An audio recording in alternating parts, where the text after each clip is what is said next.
Hey guys, I wanted to talk to you tonight about the image revolution. And I couldn't find anything else to help me hold up my copy of Spawn 19. So here we go. We have this lovely Ion iCade that I put a new set of batteries in probably about a week and a half ago, and came to find out that the Atari's Greatest Hits app that used to use this, that you could play all of your favorite Atari games on, no longer exists in the iOS store.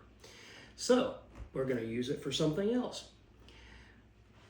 Were you around when they had the image revolution, when the 7 different powerhouse artists and writers left Marvel Comics for uncharted territory and uncharted water?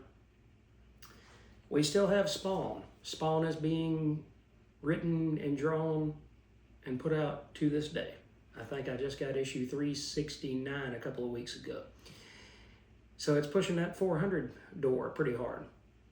You're still getting Eric Larson working on Savage Dragon, although it is nowhere near monthly.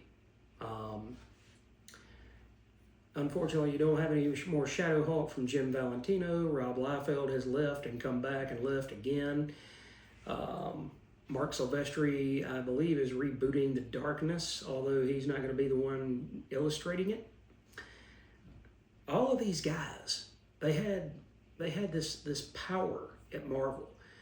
Jim Lee, of course. Jim Lee was on the hottest book Marvel had at the time, the X-Men book. He had practically, and I say this with all the love in my heart, he had practically stolen it away from Chris Claremont, who had been writing the title since issue 94, and he showed him the door, I think, in the early 270s. So after 17 years, Jim Lee had dethroned Chris Claremont to, become co-writer with John Byrne and pencil and ink, or well, at least pencil, the new X-Men title. He moved from Uncanny to the Adjectiveless X-Men title, just like they called the Todd McFarlane Spider-Man title the Adjectiveless Spider-Man. So were you there for this? Because it was absolutely awesome. You got all of these artists, and it was like they found an even, I don't know, it was like they unlocked something, okay? When you work on something for somebody else for any length of time, you get burned out, or at least you have the ability to get burned out, and you say, you know what, I don't want to draw Spider-Man anymore. I don't want to draw Batman anymore. I want to create my own character. And that's what they loosely tried to create their own universe, like the Marvel universe, where you had the Savage Dragon in the same universe as Spawn. You had all of these tie-ins and things like that, at least for the first little while. Then they realized, nah, this is too hard to weave all of these separate narratives into one cohesive unit like the Marvel Universe. Had they sat down and taken a month or two to kind of plan it out, there could have been an Image United Universe. There could have been an Image 616. But anyway, I digress. It was fun. That's what was so fun about the comics back then, is the energy that these guys were bringing into their drawings. Of course, this is Greg Capullo and not Todd McFarlane, although McFarlane inked Capullo. But you've got all of these guys that bring out these ideas that they didn't want to give to Marvel or DC, because they said if we give them to them, then they're just going to run with them until they decide they don't want to run with them anymore, and then those characters will be defunct and we won't be able to do anything with them. Because as powerhouse as these artists were at that time, even they couldn't, really resurrect a completely dead Frankenstein. Had DC or Marvel gotten a hold of Spawn, they would have PG rated it, they would have toned it down, there wouldn't have been so much blood and guts and swearing and wingdings and things like that. But I really don't think that Spawn would have been at issue 369 right now. I think it would have been at volume 7, issue 22. or something like that. The same with Wildcats or Max Faraday from Jim Lee. You could have started off strong, but the problem with it is people came for Jim Lee, people came for Todd McFarlane, people came for Eric Larson. And to be honest, no matter how much crap you want to throw at him about his political views or whatever, Eric Larson is the only one that has month in and month out, not really monthly, but month in and month out, stayed to draw, stayed to write, stayed to pencil and ink his own book for almost 300 issues.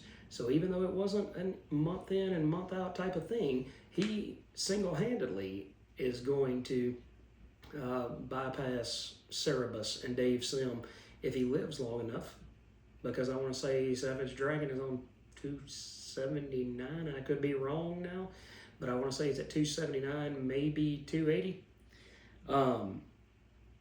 But you got all these great ideas. Now, that being said, just because you have a great idea doesn't mean that you yourself are a great writer. That's why Jim Lee got Brandon Choi to come in and help him rebuild the Fantastic Four during the Heroes Reborn scenario. Because Jim knew that, he said, I can come up with some amazing visuals, but I might not be the best writer.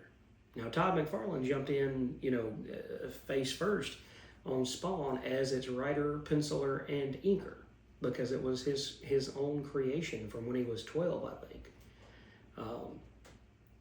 But the whole point behind this is that if you go back and read those old Image comics, are they a solidly built house that no tornado or no hurricane is going to collapse in? Not necessarily. They're not necessarily as well-oiled a machine as the Marvel and DC books of their day. But what they lacked in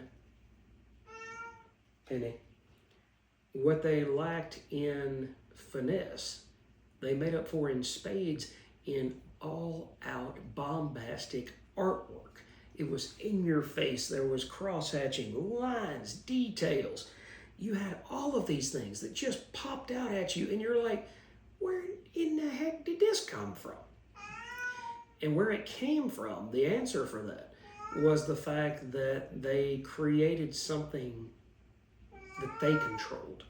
Something that Marvel or DC didn't have any kind of say-so over. Hang on a minute, guys. Penny, go on back. Go into the other room. Hey, if you're gonna make racket, you got to go. You got to go, buddy.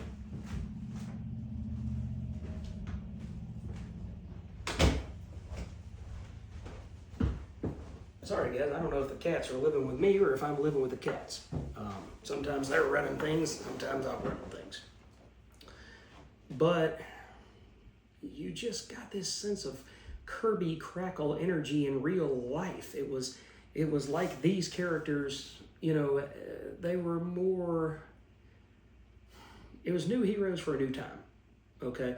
It was heroes that were in your face, heroes that might not play by the rules quite as much as the Marvel and DC characters, heroes with lesser and looser moral compasses.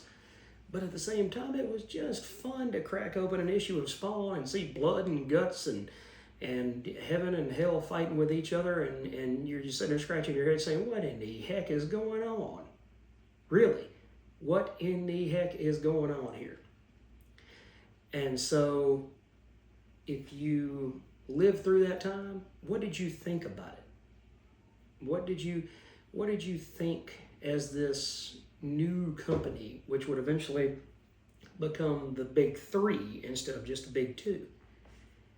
What did you think? Did you think that Image was going to last, or did you think that it was a flash in the pan and that these guys would come on and do 6 or 7 issues and then completely disappear?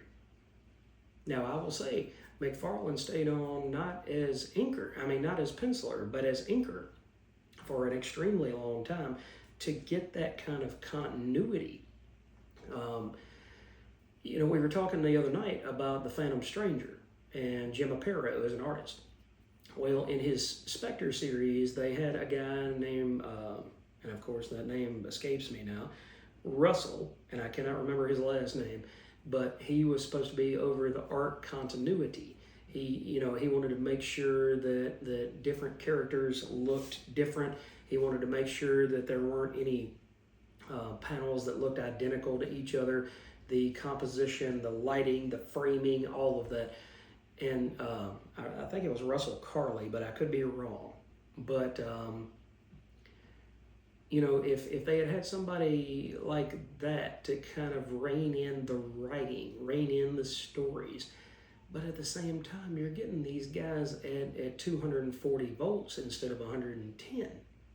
You're getting the things they wanted to say with the Marvel characters, with the DC characters.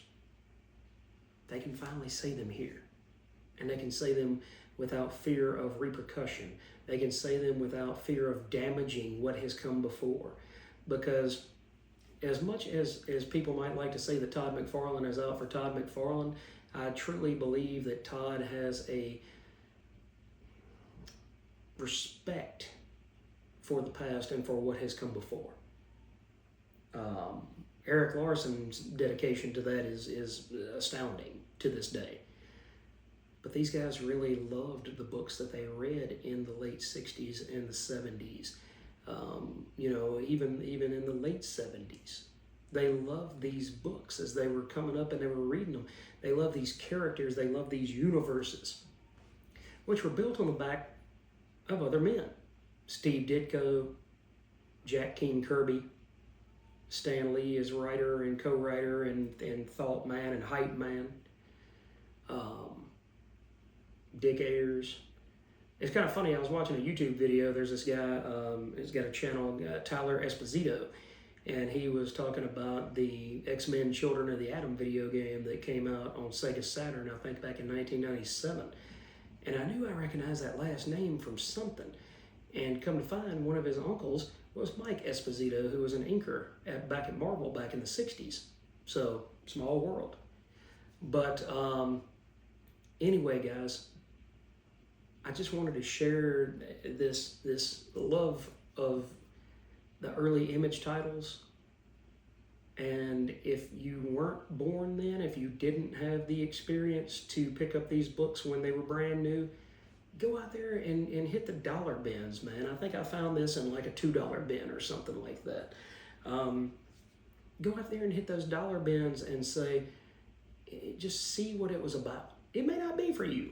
It may not be. Not everything is for me. But by the same token, expand your horizons. Always be willing to go out there and read something new. That's why I try to do the initial assessment video, because it's as much for me as it is for you guys, because I'm trying to go out there and go outside my comfort zone. And because at one point, all I was reading when I was 9, 10, 11, 12 years old was superhero comics. Independent comics like Miracle Man, which was still a superhero epic, but it was something different. That didn't register with me.